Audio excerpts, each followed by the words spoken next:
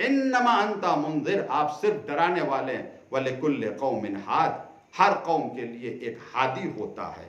فرماتے ہیں امام علی فرماتے ہیں کہ رسول اللہ منذر، رسول اللہ ڈرانے والے تھے، منذر تھے، وَأَنَا ہادی، اور میں ہدایت دینے والا ہوں، ہادی الی ما جاء بہ، جو پیغمبر لے کر آئے ہیں اس کی طرف میں ہدایت دینے والا ہوں۔ دیکھیں کتنی اہم آیت ہے جس کا انتخاب مولا کائنات نے کیا کہ پیغمبر منذر ہے، امام علی ہادی ہیں۔ سب یہ بیان کرتے ہیں۔ جب حاکم شام مدینے آیا تو لوگوں نے شکوہ کیا کہ ابن عباس کو آپ روکیے، یہ قرآن کی تفسیر کرتے ہیں۔ تو حاکم شام نے کہا ہم بھلا قرآن کی تفسیر سے انہیں کیسے منع کر سکتے ہیں؟ تو کسی نے کہا یہ قرآن کی تفسیر کے بہانے علی کے فضائل دنیا والوں تک پہنچا رہے ہیں، ان کی فضیلتیں۔ کہا اچھا یہ بات ہے، بلاؤ ذرا ابن عباس کو۔ بلائے گئے ابن عباس۔ ابن عباس تم قرآن کی تفسیر کرتے ہو؟ کہا ہاں۔ کہ علی کے فضائل کیوں پڑھتے ہو؟ اب انہوں نے آیتیں پڑھنے شروع کی، ہر آیت سے امام علی کی فضیلت کو ثابت کرتے رہے۔ کہ کوئی ایسی آیت لاؤ جس سے ہمارے علی کی فضیلت ثابت نہیں ہو پا رہی۔ ان میں سے پہلی آیت یہی پڑھی تھی ابن عباس نے۔ حاکم شام نے بھی اعتراف کیا تھا ہاں یہ آیت علی بن ابی طالب علیہ السلام کی شان میں نازل ہوئی۔ انما انت منذر ولکل قوم حاد، یہ میرے حبیب آپ منذر ہیں، ہر قوم کے لیے ایک ہادی ہے۔ امام علی فرماتے میں ہادی ہوں، ما جاء بہ، جو پیغمبر لے کر آئے ہیں اس کی طرف رہنمائی کرنے والا میں ہوں۔ ہدایت کے معنی کیا ہے؟ الف لام میم ذالک الکتاب لا ریب فیہ ھدی للمتقین، یہ کتاب ہدایت بن کر آئی متقین کے لیے۔ ہدایت کے معنی کیا ہے؟ دو معنی علماء نے ہدایت کے بیان کیے ہیں، ایک اراء الطریق یعنی راستے کا دکھانا، دوسرے ایصال الی المطلوب یعنی منزل تک پہنچا دینا۔ ہدایت کے دو معنی ذکر کیے ہیں۔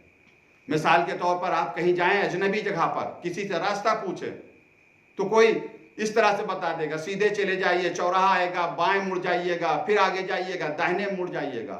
اس ہدایت کو اراء الطریق کہتے ہیں، راستہ دکھا دینا۔ کسی سے سوال کیا بھیا فلاں جگہ پہنچا دو، وہ کہے آپ میرے ساتھ چلیے، میرے پیچھے پیچھے چلیے، وہ منزل تک پہنچا دیتا ہے۔ امام علی علیہ السلام ہادی ہیں، راستہ دکھاتے بھی ہیں، منزل تک پہنچاتے بھی ہیں۔ لیکن شرط یہ ہے منزل تک وہی پہنچے گا جو امام علی کے پیچھے چلے، وہی پہنچے گا، اور جو آگے بڑھ گیا وہ ہلاک ہو گیا، جو پیچھے نہ چلا بیٹھا رہا اپنی جگہ وہ بھی ہلاک ہو گیا۔ اب اصل بات کی طرف آ رہا ہوں، کیوں امام علی علیہ السلام نے اس آیت کا انتخاب کیا؟ سینکڑوں آیتیں ہیں جو امام علی علیہ السلام کی مدح کر رہی ہیں، ان کے فضائل بیان کر رہی ہیں، مگر آپ نے صرف اس آیت کا انتخاب کیا کہ ہر قوم کے لیے ہادی ہوتا ہے، میں ہادی ہوں۔ کس وجہ سے؟ اس وجہ سے کہ امام علی علیہ السلام کا فریضہ یہ ہے کہ جو پیغمبر لے کر آئے ہیں اس کی طرف سب لوگوں کی رہنمائی کریں، ہدایت کریں، جو ان کے زمانے میں ہیں ان کی بھی ہدایت کریں اور ان لوگوں کی بھی ہدایت کریں جو بعد میں آئیں گے۔ امام علی نے اپنا تعارف کرا، میں ہادی ہوں، پیغمبر جو لے کے آئے ہیں اس کی طرف میں ہدایت کرنے والا ہوں۔ ہدایت کیسی ہے؟ کم سے کم ایک مسلمان جو بظاہر مسلمان ہے، جو نماز پڑھتا ہے، کم سے کم دن میں 17 مرتبہ وہ دعا کرتا ہے، سورہ حمد پڑھتا ہے، ہر رکعت میں سورہ حمد پڑھنے چاہیے۔ تیسری چوتھی رکعت میں اس کی جگہ تسبیحات اربع آ جاتی ہے، اگر انہیں ہٹا دیا جائے تو کتنی مرتبہ ایک مسلمان سورہ حمد کو پڑھتا ہے؟ 10 15 20 مرتبہ، 25 مرتبہ، 50 مرتبہ۔ اور کچھ لوگ اگر نہیں پانچوں وقت کی نماز پڑھتے ہیں تو ایک وقت کی پڑھ لیتے ہیں، تو 1 مرتبہ یا 2 مرتبہ۔ لیکن بہرحال ہر مسلمان اس سورے کو ضرور پڑھتا ہے۔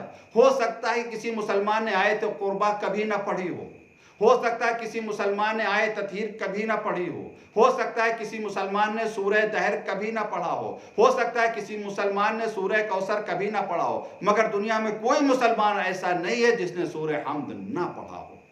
اسی وجہ سے اگر کوئی غیر مسلم مسلمان ہو جاتا ہے تو واجب ہے، اس کے لیے ضروری ہے کہ اس سورے کو سیکھے، کیونکہ نماز میں اس کا پڑھنا ضروری ہے۔ تو سورہ حمد ہم کیا پڑھتے ہیں؟ اہدنا الصراط المستقیم، میرا اللہ مجھے سیدھے راستے کی ہدایت فرما یا مجھے سیدھا راستہ دکھا دے۔ امام علی علیہ السلام کیا فرما رہے ہیں؟ میں ہادی ہوں، مسلمان دعا کر رہا مجھے سیدھا راستہ دکھا دے، دعا اللہ سے کر رہا ہے، مگر یہ دعا اللہ علی بن ابی طالب کے ذریعے سے پورا کر رہا ہے۔ تم ہم سے دعا کر رہے ہو کہ میں تمہیں ہدایت دوں، اگر میری ہدایت چاہتے ہو تو علی کے دروازے پر آؤ، علی تمہیں ہدایت دیں گے، نبی تک پہنچائیں گے، تعلیمات نبی تک پہنچائیں گے۔ اس وجہ سے امام علی علیہ السلام نے اس آیت کا انتخاب کیا، انما انت منذر ولکل قوم ہاد، آپ منذر ہیں، ڈرانے والے، ہر قوم کے لیے ایک ہادی ہوتا ہے۔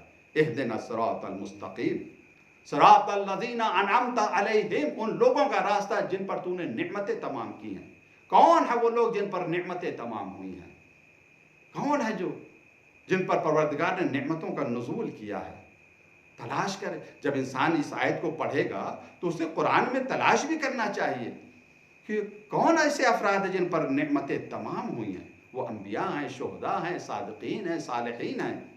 اور ایک آیت اور ہے جو رہنمائی کرتی ہے، ہدایت کے راستے کی طرف رہنمائی کرتی ہے، کہ جب غدیر میں یہ آیت نازل ہوئی، یا ایھا الرسول بلغ ما انزل الیک من ربک وان لم تفعل فما بلغت رسالتہ واللہ یعصمک من الناس، جب یہ آیت نازل ہوئی کہ میرے حبیب پیغام کو پہنچا دیجئے، اپنے ہاتھوں پر علی کو بلند کر کے بازو پکڑ کر پیغمبر نے کہا من کنت مولا فہذا علی مولا۔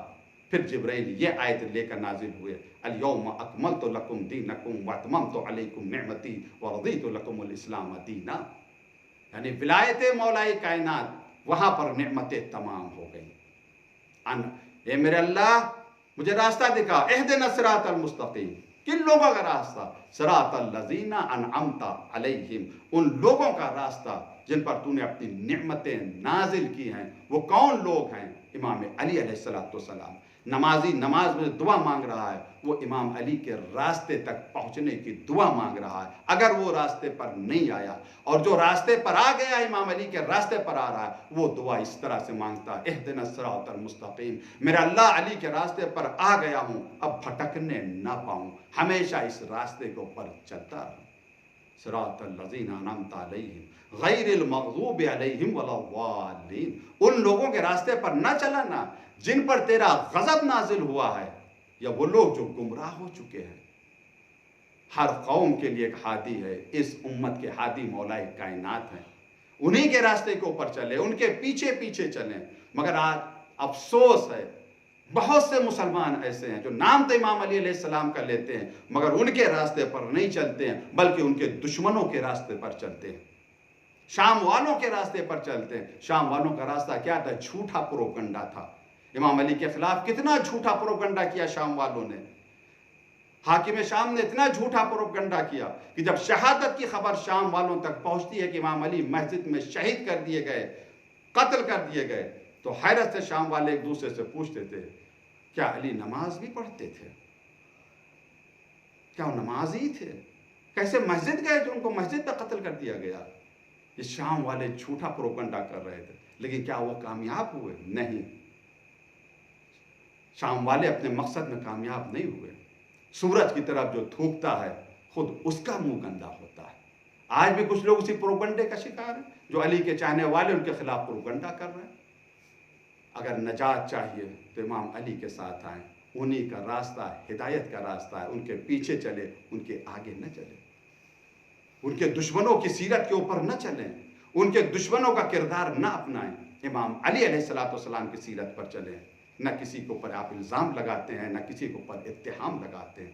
اہدنا الصراط المستقیم، اسے ملائیں۔ مولا کائنات نے جو بیان کیا کہ یہ آیت میرے بارے میں نازل ہوئی، انما انت منذر ولکل قوم ہاد، ہر قوم کے لیے ایک ہادی ہے۔ یہی وجہ ہے کہ جب 19ویں ماہ مبارک رمضان کو ابن ملجم کی ضربت پڑی ہے تو ایک آواز کوفے میں گونجی جو سب کے کانوں تک پہنچی۔ کہا جاتا ہے یہ آواز جناب جبرائیل امین کی تھی۔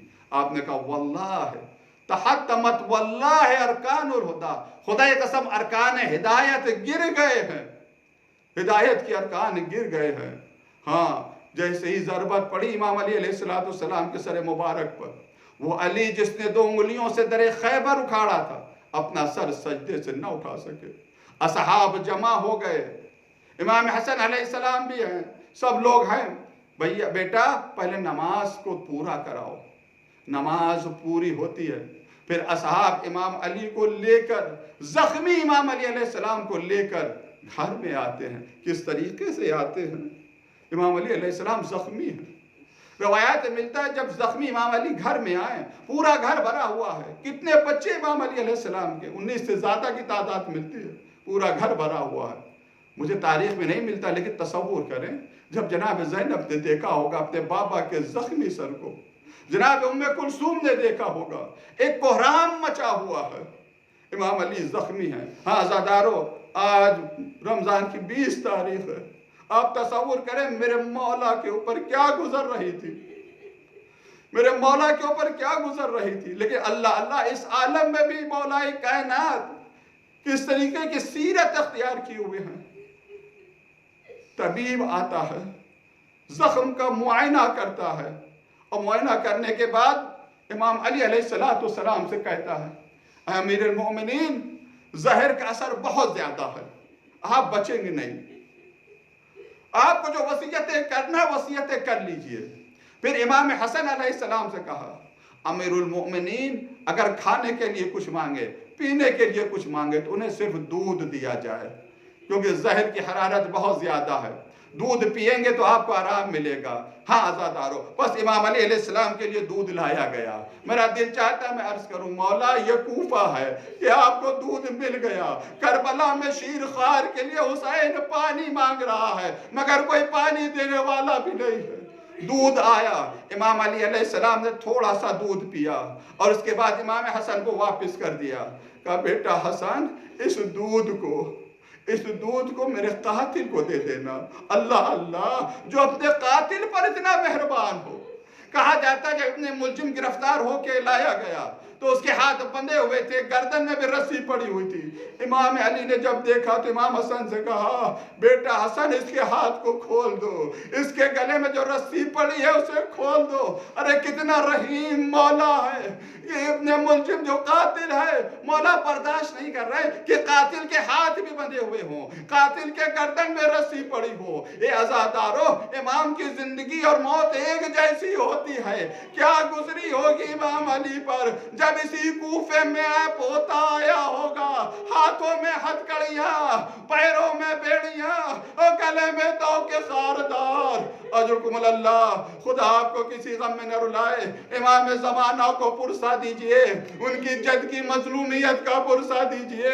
ہاں بس جیسے ہی طبیب نے یہ کہا کہ امیر المومنین کو دودھ دیا جائے، بس یہ خبر پورے کوفے میں پہنچ جاتی ہے۔ ہر شخص کوزہ لیے چلا آ رہا ہے، کوزہ لے کر دودھ لے کر آ رہا ہے۔ میرے مولا کو دودھ کی ضرورت ہے، میرے آقا کو دودھ کی ضرورت ہے۔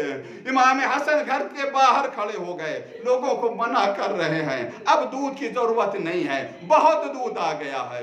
اسی اثناء میں امام حسن نے کیا دیکھا کہ ایک عورت آ رہی ہے، اس کے ساتھ کچھ یتیم بچے ہیں، ان کے ہاتھ میں ایک کوزہ ہے جس میں دودھ ہے۔ امام حسن نے جب دیکھا تو اس عورت سے کہا، اے بی بی تمہارا بہت بہت شکریہ، اے بی بی تم اس دودھ کو لے کر اپنے گھر واپس چلی جاؤ، اپنے بچوں کو پلا دینا۔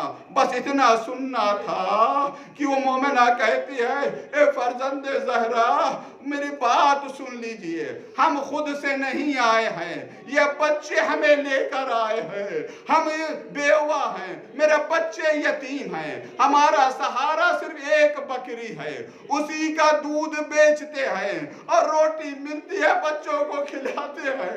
آج جب کوفے میں یہ خبر پہنچی کہ امیر المومنین کو دودھ چاہیے تو میرے بچے میرے پاس آئے، میرے قدموں سے لپٹ گئے اور کہنے لگے، اماں آج ہم بھوکے رہیں گے، آج دودھ نہ بیچیے گا، یہ دودھ میرے مولا تک پہنچا دیجئے، مولا بچے مجھے لے کر آئے ہیں، بس عزاداروں میں مجلس تمام کر رہا ہوں۔ یہ واقعہ ہم تک پہنچ گیا، آپ تک پہنچ گیا، کیا کربلا کے یتیموں تک نہیں پہنچا ہوگا؟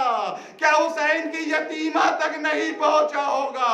شاید یہی وجہ ہے جب جلتے ہوئے خیمے سے یہ بچی نکلی، حمید بن مسلم کہتا ہے میں آگ بجھانے کے لیے آگے بڑھا۔ بچی نے کہا مجھے ہاتھ نہ لگانا، ہم نہ محرم ہیں۔ کہا بیٹی میں آگ بجھانا چاہتی ہوں۔ وہ بچی کہتی ہے شیخ رحم کرنا چاہتا ہے تو مجھے نجف کا راستہ بتا دے۔